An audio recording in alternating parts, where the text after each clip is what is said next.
我的天呐！赛季收官5连胜的切尔西主教练波切蒂诺下课了，太突然了。藤子还没事，波子先走了，这个换帅的节点太高了。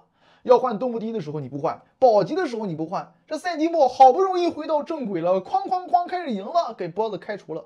但是呢，先别急着喷伯利，这事儿伯利其实是干净的，他是力挺图赫尔，包括呢他也挺支持波切蒂诺，但是没用，背后另有其人。艾格巴利才是真正说话管用的主。这回呢也是开会开始直接红了，马上下课。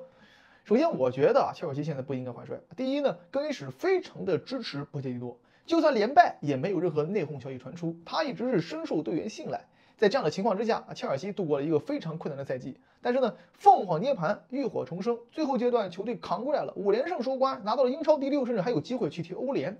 球队的向心力呢，也因为这段时间的困难来到了前所未有。在这种情况下，明年针对性的补一补，切尔西必定有机会一飞冲天。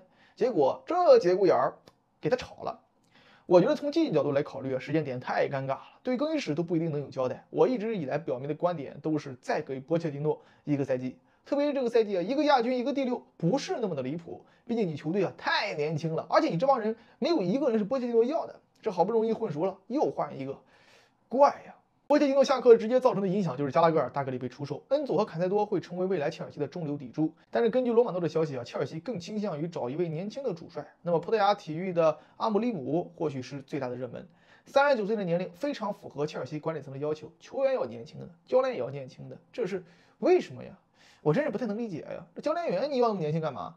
阿姆利姆葡萄牙体育开出2000万的违约金，导致利物浦望而却步。但是对于切尔西来讲，2000万。那是侮辱我，太便宜了。所以假设真的想要他估计切尔西就会下手。除此之外，世界名帅亦有赋闲，尤文图斯的阿莱格里、蓝军旧臣穆里尼奥和图赫尔，这都是完全可以考虑的选择。阿莱格里的防守是顶呱呱呀，但是比赛踢的确实是丑，我估计切尔西老板不会乐意。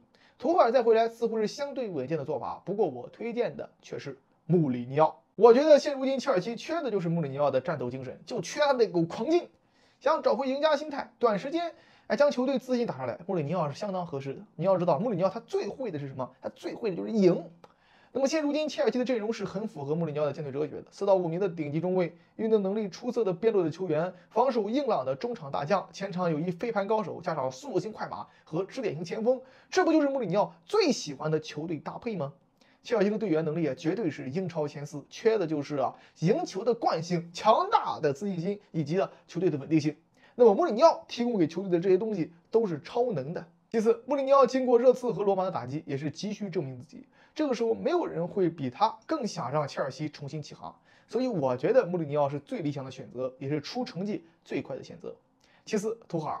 图赫尔对切尔西这个球队还是非常的具有感情的。从当年我会开几辆汽车去比赛到走的时候恋恋不舍，以及在拜仁的遭遇，他的能力也完全足够能够支撑得起切尔西复兴的技战术要求。毕竟有着鬼才之称。